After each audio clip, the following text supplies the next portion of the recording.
Po mga ka-agri, so nandito po tayo ngayon sa isang area ng ating Lakatan Plantation. Ayan po, nakikita nyo po, meron na pong unti-unting namumunga. Ayan po sila, oh.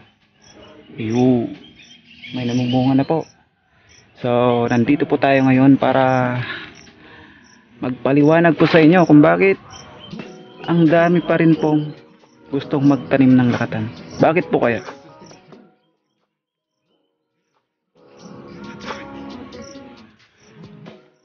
Ayan.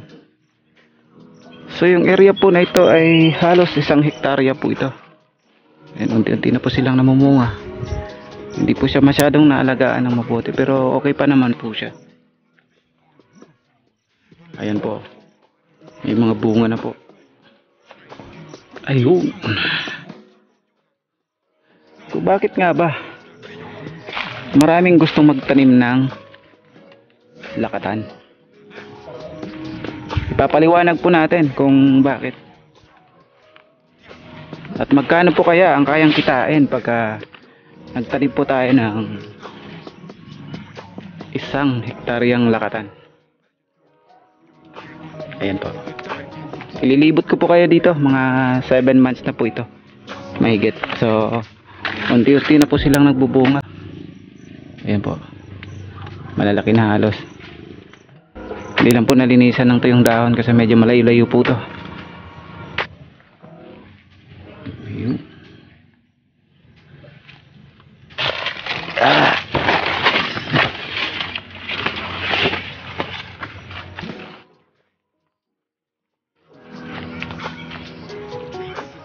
Medyo may kalaparan po ng konti ito. 1 hektarya po halos ito.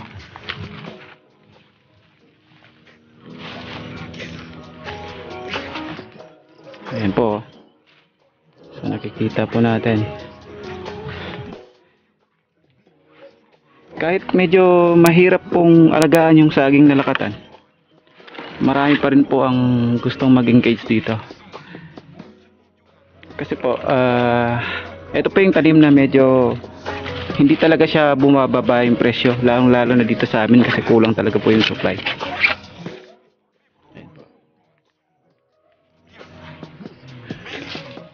Yung laman po ng 1 hektarya sa planting distance po namin na 2 by 2 meters, kasya pong 2,400 na puno. Sa 1 hektarya po yan.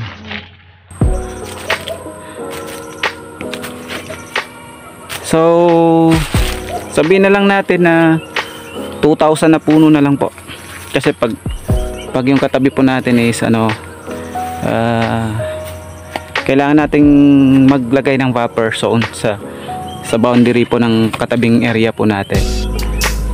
Sabihin na lang natin maglagay tayo ng 2,000 na puno sa 1 hektarya. Pag naalagaan po yan ng mabuti at namunga ng maayos, yung 1 puno po ng saging pag namunga ng maganda, aabot pa yan ng 15 to 20 kilos. Ayun po, 15 to 20 kilos. Pagpalagay na lang po natin na tig 45 po yung kilo. Kasi dito ngayon, bilihan po dito sa amin is 50 pesos po ang kilo. Kaya po niya, no, malapit na po yan ibenta, i-harvest. Medyo lumalaki na po siya. Bilog na po siya. Doon sa isang area ko po mamaya makikita po natin, mas malalaki po yung bunga doon. So sa 1 puno, mag-average po siya ng 15 kilos. Nasa 750 po yung 1 puno. So 750 times 2,000 is lalabas po na nasa yung mathematics natin mali. So sa 1,000 na puno, nasa 750,000.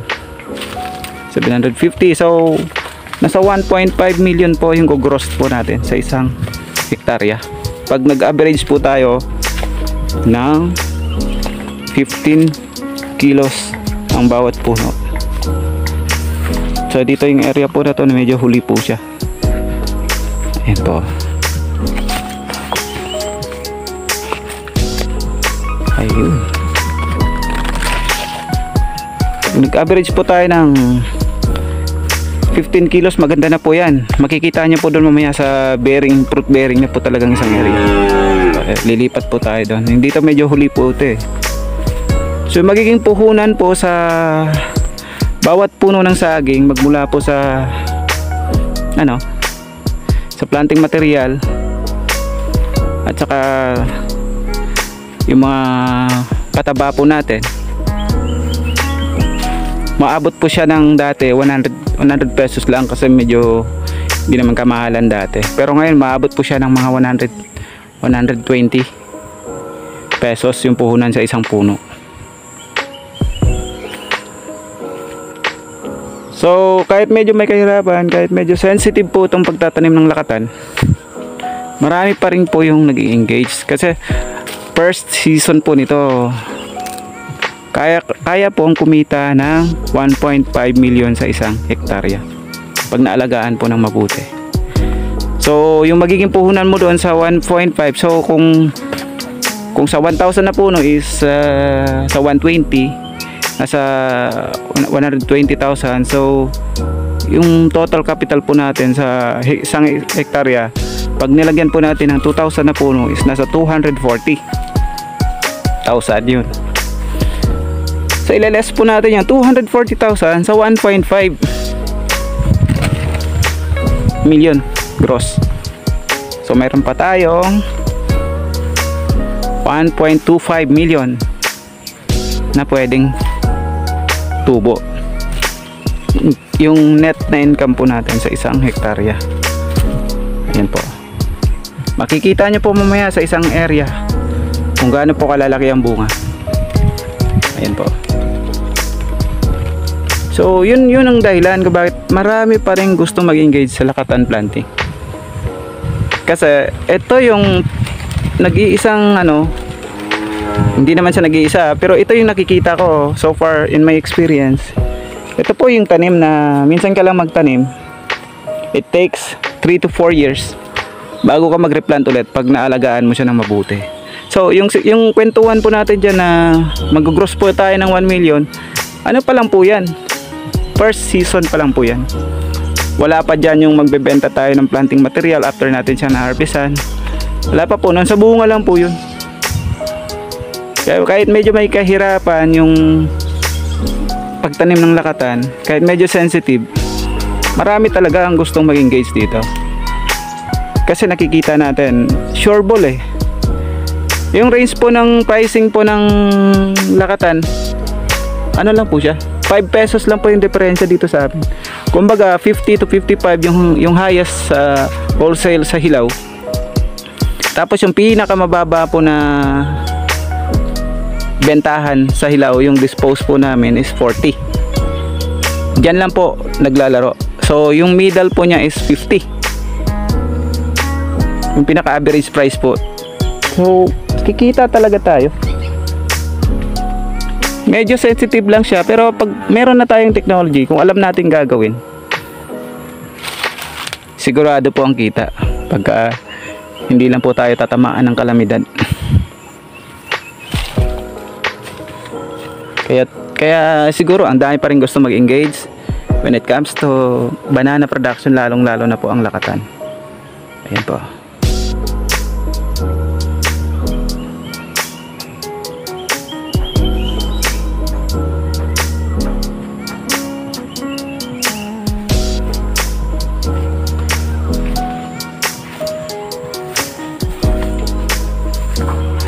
May trivia po tayo. Alam nyo ba kung ilang pirasong dahon lalabas sa isang puno ng saging bago po siya mamuso? Kagaya po nitong isang puno na to. Ayan, naging maiksi na po yung last na niya, na dahon niya. So indicates na po yan na lalabas na po ang puso. Ayan po, zoom in po natin. Parang ayan na po siya. Ayan. puso na po yan. So palabas pa lang po siya. So yun. At saka hindi po masyadong matrabaho yung pagtatanim ng saging. Kumbaga sa una lang, pag na-ready po natin yung drainage, nataniman na natin, magme-maintain lang po tayo. Kahit once a week lang po natin bisitahin, kaya na po mag-stand ng banana. Kailangan lang natin siyang patubigan pag summer season talaga. Meron ka talagang water source talaga. Ayun po.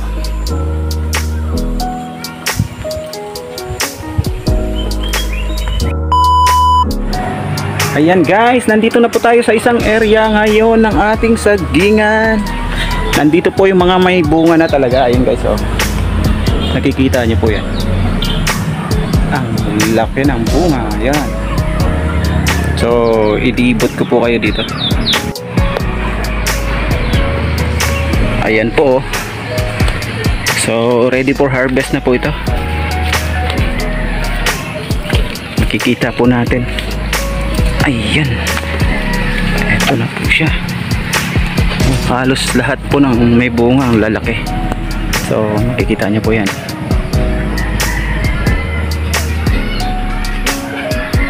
Ito po siya, oh. Lahat po ng walang sapin, ready for harvest na po yan. So dito po siguro pinakamababa nito is 15 kilos.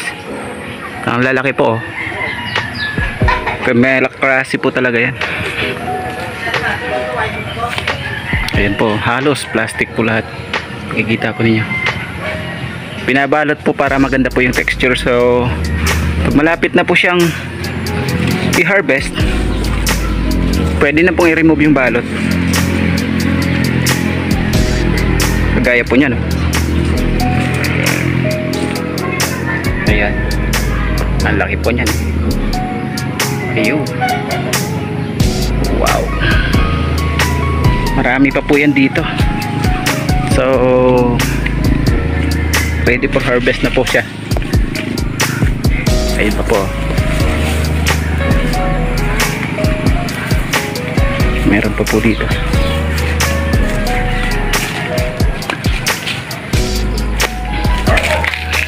Tingnan mo tong magkasunod. Ayan po, oh. Laki ng bunga niya, no? Magkatabi po sila dito sa kabila. Ready for harvest na rin po yan, oh. Ayan po.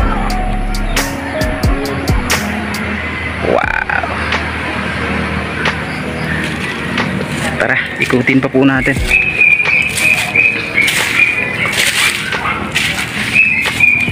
Halos po, saan man natin ibaling paningin po natin, ano na po siya, eh, bearing na po talaga. Halos may plastic na po lahat. So na-harvestan na po to ng minsan. So this week plan for harvesting na po. Sa Sabado mag-harvest na po. Ayan po. Lahat po ng walang balot na yan. Lahat po ng walang balot, ready for harvest na po yan. Ayan po.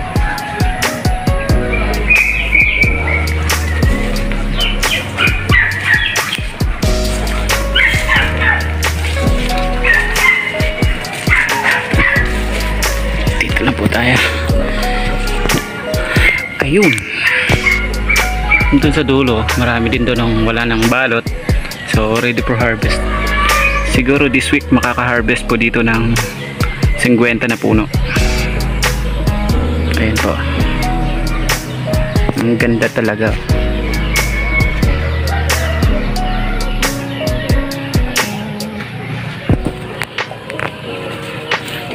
Kagaya po nitong naka-plastic. Bakit hindi pa siya natanggalan ng balot? Kasi ano pa po siya, bubot pa lang po yan. Hindi pa siya ready. So eto po, lapitan natin ang laki nitong isa, eh. Ayan, kagaya po nito. Ayan po. Kulang-kulang 20 kilos po yan. Isang buwig. Ayan din po yung isa.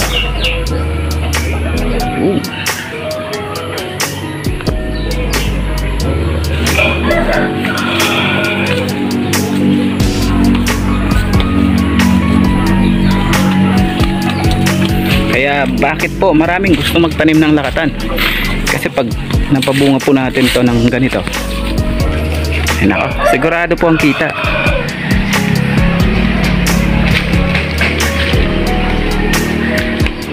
Puro primera klase po pag ganito yung itsura ng bunga. Ayan, kagaya po niya, no? Tapos po tayo ng konti.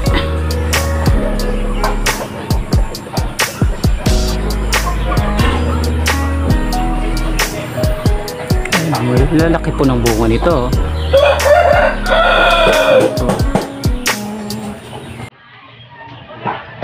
Tingnan nyo po, ha.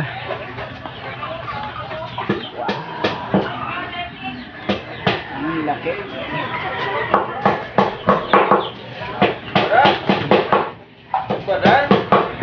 Ang talantaw lang.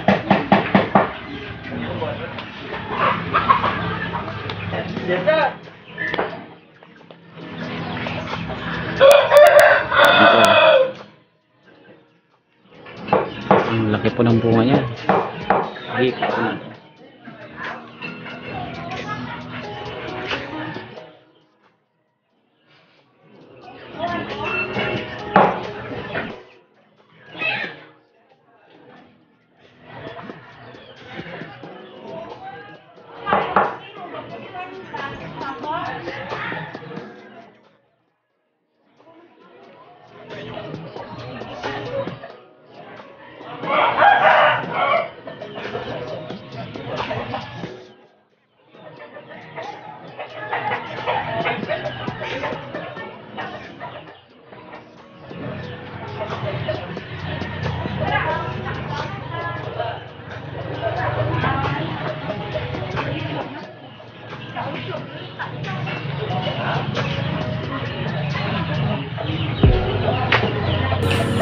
Alright. Ayan po yung kapatid ko na may-ari dito. Ayan po sila. Kasi may bata. Iwas natin ng mga bata. Ayan po.